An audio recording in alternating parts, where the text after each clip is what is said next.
자, 우리 하나님 나라의 확장을 위한 복음 전파.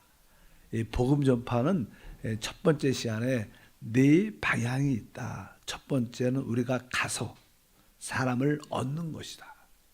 이제 사람을 얻으면 그들을 우리가 이제 양육을 해야 된다. 양육하고 그들을 돌봐야 되고, 이제 그들을 세 번째로 영적으로 온전케 하고 봉사에 참여해서 마지막은 그리스도의 몸으로 세우는 것이다. 뭐 그리스도의 몸으로 세운다는 것은 바로 그리스도의 신부와 그리스도의 군대가 된다는 것을 의미합니다. 이 네 가지 큰 그림을 가지고 우리가 복음 전파를 가야 됩니다. 뭐 어제는 마지막으로 첫 번째 단계에 우리가 복음을 들고 나갈 때 개인이 아니라 그 가족 전체를 목표로 두고 가야 된다. 항상 그 한 사람이 아니라 그 가정의 모든 가족들이 다 구원을 받도록 우리가 이끄는 그런 분명한 목표가 있어야 된다. 이제 오늘은 두 번째 단계, 이제 구원받은 그 세 사람을 양육하는 겁니다. 어떻게 이제 구원받았다면 여러분들이 가서 그들에게 복음을 제시하고, 그것이 뭐 한 번에 이루어지지 않지만 이제 그가 주 예수를 믿고 영접함으로 구원을 받게 될 때 이제 여러분들은 영적으로 열매를 갖게 됩니다. 근데 그 열매가 우리 가운데 남아 있어야 되죠. 요한복음 15장 16절을 잘 알지만 또 읽어보면 너희가 나를 택한 것이 아니요 내가 너희를 택하여 세웠나니 이는 너희로 가서 열매를 맺게 하고 또 너희 열매가 항상 있게 하여. 여기에 보면 주님은 우리에게 세 가지를 부탁하죠. 첫 번째는 너희로 가라. 두 번째는 열매를 맺고 또 이제 열매가 항상 있게 하는 것입니다. 실제로 우리의 경험에 의하면 우리는 한두 번쯤 교회로 많은 사람을 인도해 왔습니다. 실제로 한 사람, 두 사람, 또 숫자적으로 많은 사람도 있지만, 그러나 그 내가 전도해서 교회로 이끈 사람을 뒤돌아보면 아직 우리 같이 이렇게 남아있는 사람들은 많지 않아요. 10명을 인도해도 남아있는 사람은 뭐 1명, 2명 될까? 이것이 사실 우리의 진짜 모습이죠. 뭐 그들이 구원은 받았지만, 그러나 주님께서는 우리가 열매를 맺게 하고 또 열매가 항상 있기를 원하십니다. 그럴 때 주님은 영광을 받으신다고 말씀을 하십니다. 그래서 우리가 영적으로 자녀를 낳는 것도 힘들지만 그들을 양육하는데 집중할 필요가 있다. 만약에 여러분들이 진짜 교회로 그들을 구원받게 하고 교회로 인도한 사람이 한두 명만 있다면 뭐 새로운 열매보다는 그 한두 명이 아주 뿌리를 깊이 내릴 수 있도록, 정착할 수 있도록, 영적으로 온전하게 될 수 있도록 계속 양육하는 게 중요합니다. 그래야 그리스도의 몸이 이 땅에 세워짐을 믿습니다. 그래서 한 번쯤 내가 사람을 교회로 이끌었는데 남아있는 열매가 없구나. 거기에 대한 하나의 어떠한 두려움을 갖고 내가 이 부분에 약했구나. 그래서 내가 교회로 이끄는 것이 목표가 아니라 그들을 양육을 잘해야겠다. 이러한 마음을 우리 모두가 가져야 됩니다. 요한복음 15장에 보면 열매로 맺게 하고 열매란 단어가 나오고, 또 요한복음 이 결론의 21장에 보게 되면 주님은 그 열매를 주님 입장에서 볼 때는 바로 어린 양이라고 말합니다. 열매가 곧 뭐요? 양이 되는 그러한 말씀을 하죠. 그래서 이제 특별히 이제 요한복음 21장에 기록되어 있죠. 15절에 그들이 조반 먹은 후에 예수께서 시몬 베드로에게 이르시되 요한의 아들 시몬아 내가 이 사람들보다 나를 더 사랑하느냐 하시니 이르되 주님 그러하나이다. 내가 주님을 사랑하는 줄 주께서 아시나이다. 이르시되 내 어린 양을 먹이라. 주님께서는 우리가 낳은 열매가 있도록 바로 그 어린 양을 먹이라고 말씀합니다. 그래서 이 어린 양을 먹인다. 어린 양은 뭐 새로운 사람이죠. 또 혹은 영적으로 어린 자나 작은 자들을 의미합니다. 어쩌든지 우리의 봉사 섬김 안에는 이 어린 양 같은 새로 들어온 분들 아니면 영적으로 어리고 작은 자들을 잘 먹이는 양육하는 그러한 봉사가 우리 가운데 있어야 될 줄 믿습니다. 사도 바울 같은 경우에는 아주 우리가 볼 때는 큰 사도죠. 가장 큰 사도 중에 한 사.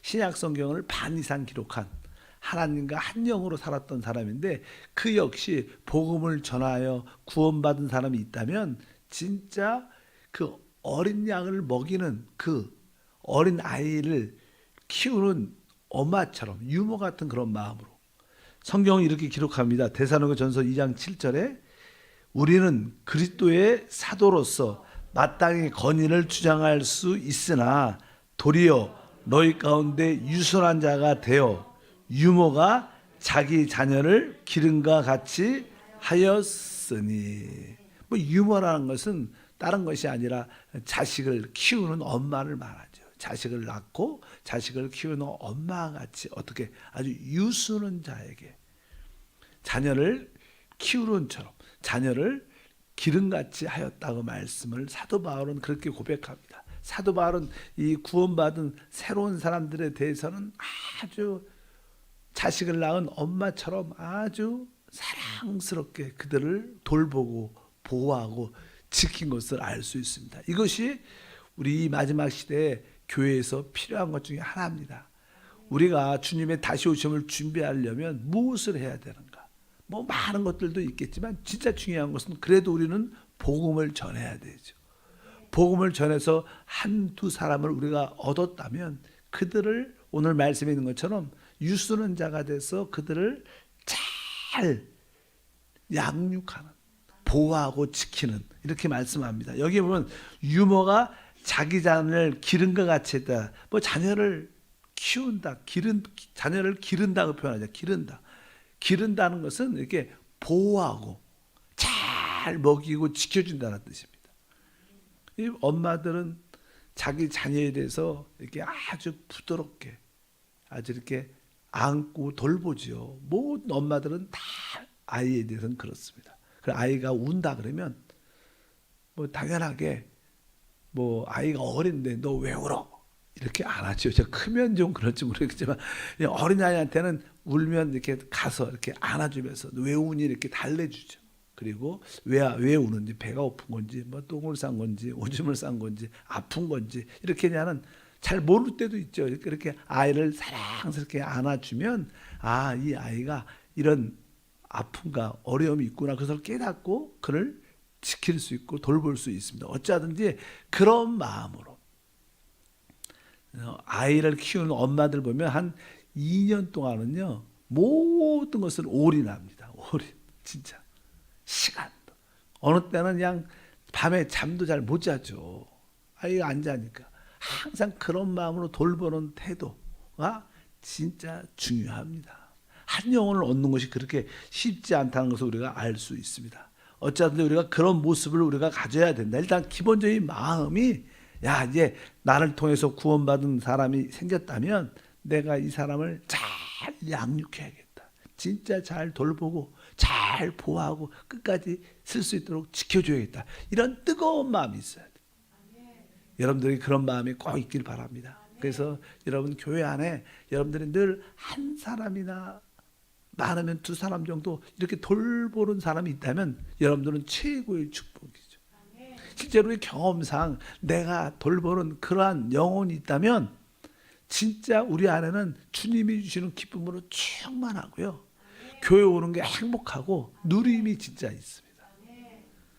저는 뭐 장로님한테 간증을 들었어요. 주일날 간증을 들었고 또 전생한테도 어떤 집사님에 대해서 간증을 들었는데 그 한 영혼을 양육하기 위해서 뭐 혹시는 나는 요즘은 대면이 아니니까 뭐 전화로 양육하기 위해서 그 시간에 맞춰서 기다리고 뭐 하물며 퇴근도 못하고 그 10분을 위해서 15분을 위해서 계속 1년 이상 끊임없이 그렇게 관심 갖다가 이게 만나게 돼서 같이 그런 모임을 시작했다는 그런 간증을 듣고 진짜 은혜를 많이 받았어요. 제가 이게 뭐죠?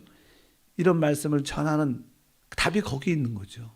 그렇게 그 한 사람에 대해서 내가 알고 관리하고 이끄는 그 사람에 대해서 그렇게 양육하는 유모가 자기 자녀를 기름같이 아주 유순한 자가 돼서 사랑으로 품고 기다리고 참고 견디면 하나님이 다 기억하시고 설사 잘 안 될지라도 그 과정 모든 시간을 하나님이 기억하시고 연락하시는 줄 믿습니다. 어쩌든지 구원받은 사람이 있으면 이 사람과 이제 모임을 가져야 되죠. 어떤 모임? 양육의 모임을. 그래서 가장 좋은 곳은 그 집이다. 왜 우리가 그냥 그 집에서 사는 가장 좋은 이유는 그 집을 가게 되면 일단 기도도 하게 되고 그 온 가족을 목표로 삼을 수 있죠. 가장 좋은 곳은 그 집으로 가는 것이 제일 좋은데 요즘 시대가 자기 집으로 이렇게 초청하는 그런 시대가 아닙니다. 좀 더 친근하면 그렇게 될 수도 있겠지만 옛날처럼 이렇게 편하게 집을 가고 방문하고 그런 게 잘 어려워요. 또 코로나가 발생되면서 또 사생활이 중요한 가치를 갖기 때문에 자기 집을 웬만하면 오픈을 잘 안 하죠. 근데 원래 목표는 그 가정에서 하는 게 우리가 찾아가서 그 가정에서 양육을 시작하는 게 제일 좋고 정 안 되면 밖에서 카페도 좀 뭐 좋죠. 없으면 그러나 또 안 되면 가장 좋은 카페가 교회죠. 교회. 좀 거리가 멀어서 못 올 수도 있겠지만 어쩌든지 그렇게 하든지 교회 와서 하면 좋고 아니면 뭐 이렇게 요즘에는 아주 우리가 이제 온라인으로 비대면으로 이렇게 훈련이 많이 돼가고 전화로 하든지 아니면 뭐 차량이 있으면 차량에서 하든지 어쩌든지 그 사람을 일주일에 한 번 정도는 만나야 되는 게 진짜 중요합니다. 일주일에 한 번 정도는 그분을 뵐 수 있다면 그래서 짧게라도 이렇게 우리가 양육을 시작할 수 있다면 참 중요하죠. 뭐 지금이야 우리가 양육 공과가 있으니까 뭐냐 복음 공과부터 새신자를 위해서도 지금도 뭐 한 가지 좀 쉬운 것을 만들고 있는데 일단 뭐 복음 공과를 시작해서 그러나 처음부터는 막 이렇게 그렇게 하기는 처음 만나서 그들에게 이제는 구원받은 후에 만나서 하려면 이제는 우리가 그냥 말로 이제는 이렇게 대화를 먼저 만나서 해야겠죠. 근데 우리 대화 가운데 이 말이 중요하죠. 가장 중요한 것 중에 시작은 사실 하나님을 말하는 거예요. 시작은 우리가 하나님에 대해서 말해줘. 하나님에 대해서. 또 하나는 바로 우리 구주 예수 그리스도. 뭐 구주라는 뜻은 그분이 우리의 구원자이시고 그분이 주님이라는 뜻입니다. 우리가 구주 예수는 표현하니까 그분이 우리의 구원자죠. 그러면서 한편적으로 그분은 우리의 주님이시죠. 그분이 누구예요? 예수 그리스도. 그러니까 우리는 하나님에 대해서 또 한편적으로 구주 예수 그리스도에 대해서 말하는 훈련을 해야 됩니다. 뭐 다른 이야기도 많이 할 수 있겠지만 가장 중요한 거 핵심 우리가 그분을 만나는 것은 바로 하나님에 대해서. 사실 구원을 받아도 하나님에 대한 이해가 없죠. 구주 예수에 대한 이해가 깊지 않죠. 그러나 우리가 일반적인 처음 본 사람들, 처음 우리가 이제 하나님에 대해서 알기 시작하는 사람들은 그냥 하나님에 대해서 이야기할 때 사실 이 우주에는요, 또 이 세상을 보면 누군가 어떤 주권자가 있음을 다 내적으로 느껴요. 그렇지 않으면 이렇게 이 세상의 구조나 모습들이 자연들이 이렇게 형성될 수가 있지 않죠. 뭐 알다시피 뭐 화성이나 그런 우주만 봐도 이렇게 아주 공허하죠. 텅 빈 것처럼 어둡고. 그러나 이 지구는 생명으로 충만한 무엇인가의 주권자가 있다는 것을 사람들은 다 느낍니다. 또 우리 인생을 돌아보면 내가 이렇게 된 것도 누군가가 나를 이렇게 붙잡아주고 인도하는 주권자가 바로 그분이 누구냐? 하나님이시죠. 바로 우리가 지금 말하고 있는 하나님이 우리의 주권자임을 믿습니다.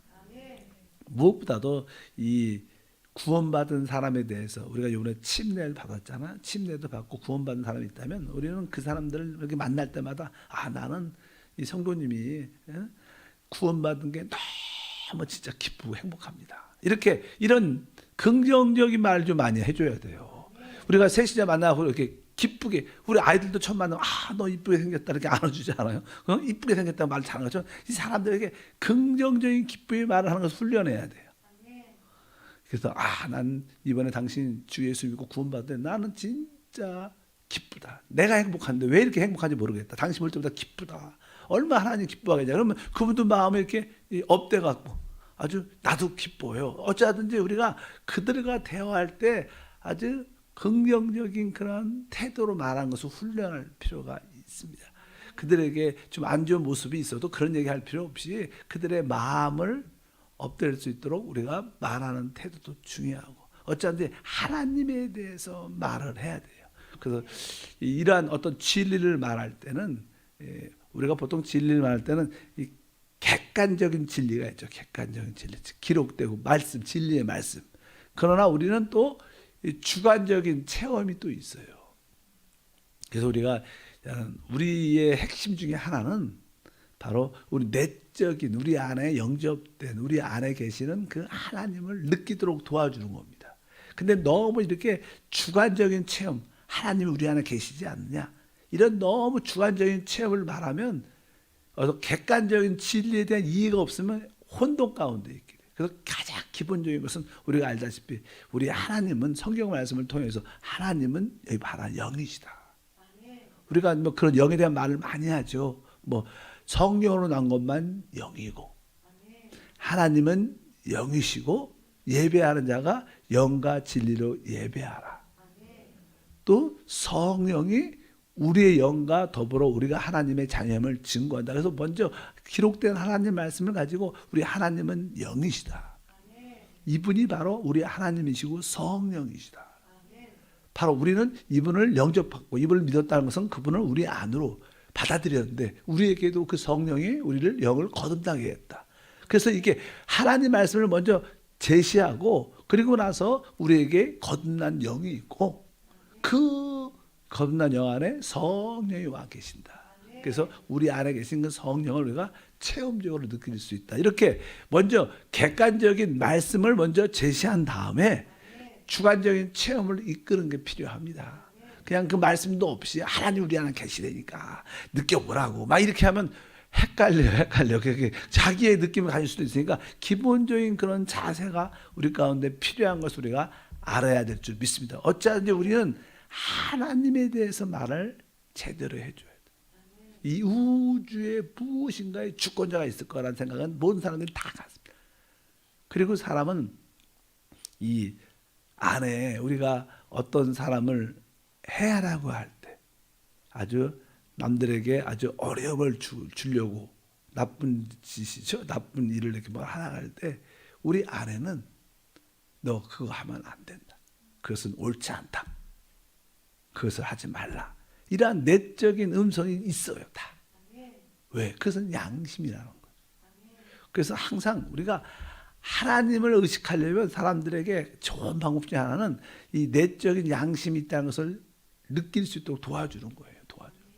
그러니까 알지 않냐. 우리가 보통 어떤 사람에 대해서 아주 안 좋은 일을 행하려 할 때 우리 안에서 내가 그건 그 사람이 틀렸고 그 사람이 잘못됐기 때문에 당연한 거야. 이렇게 우리가 이렇게 합당화시키질지라도 우리 안에서는 여전히 아니다. 네가 잘못한 것이다. 하지 말라. 이러한 내적인 음성이 다 있죠. 사람 안에. 그 내적인 음성이 뭐예요? 바로 우리의 양심이라는 거예요. 사람들은 이 양심에 대한 이렇게 느낌을 갖도록 우리가 도와주고 또 되게 중요합니다.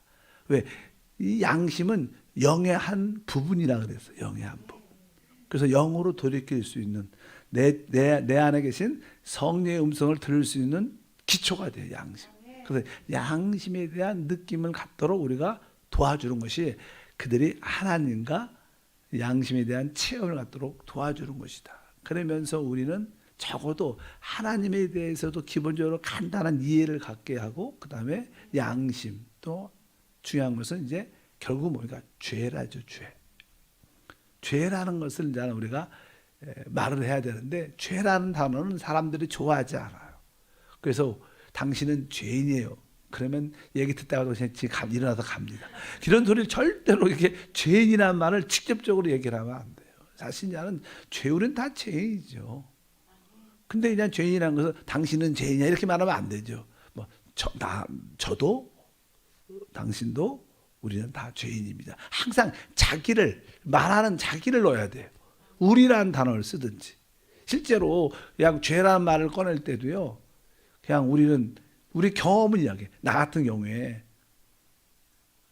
나는 어릴 때부터 이렇게 학교에서도 친구 걸 몰래 아니면 학교 걸 몰래 훔친 적도 있고 뭐 사람들은 다 당연합니다. 또 한 번쯤은 다 부모님의 지갑이나 호주머니를 한 번씩 다 이렇게 만진 적이 다 있어요.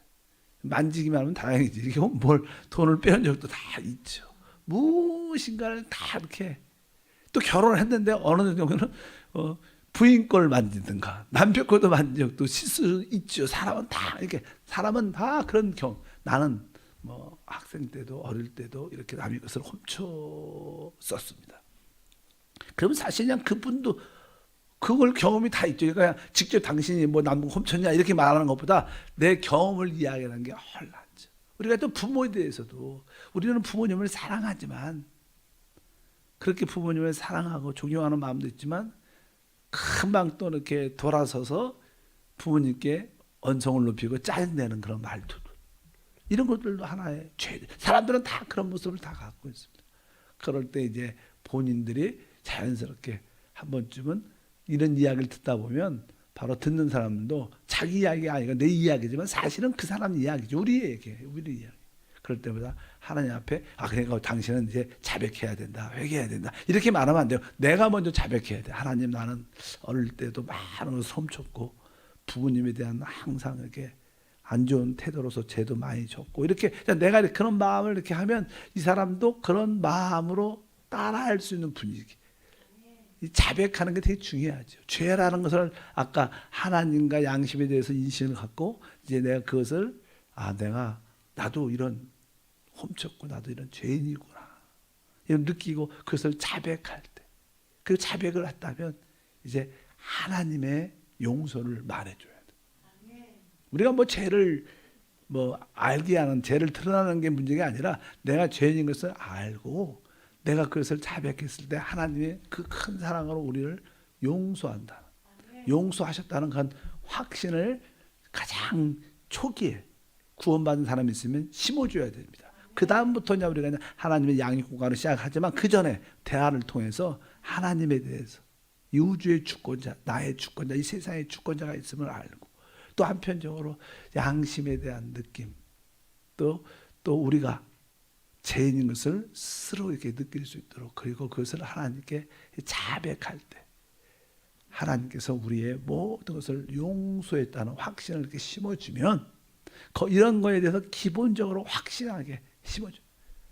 너무 그냥 붕 떠고 이 얘기 저 얘기 막 하지 말고 가장 하나님에 대해서 양심과 죄에 대해서 또 그것을 자백하는 그런 지혜로운 그런 이렇게 처음부터 잘 안 되겠죠. 그러나 이제는 자꾸만 이렇게 하다 보고 훈련하다 보면 지혜롭게 사람들을 하나님께 이끌게 될 수 있습니다.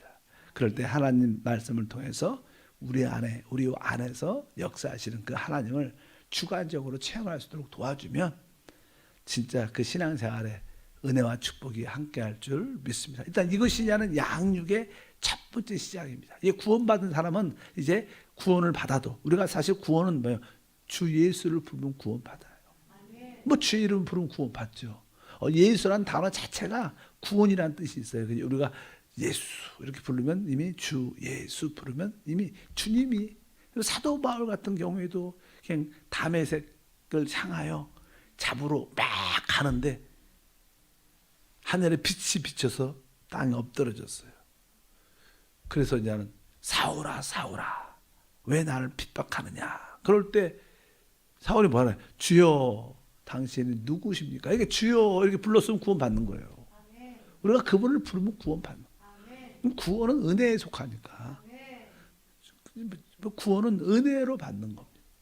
어쩌든지 주 이름을 부른 다음에 다시 한번 하나님에 대해서 또 그 양심에 대한 어떤 느낌을 돌아보게 하고 또 우리가 다 그냥 이런 죄의 모습을 가지고 있구나. 이것을 이렇게 자연스럽게 자백할 때 바로 우리가 하나님의 용서를 확신시켜 주면 이제 그는 이제 하나님의 어린 아이로서 시작을 하게 됩니다. 기도합니다. 하나님 감사합니다.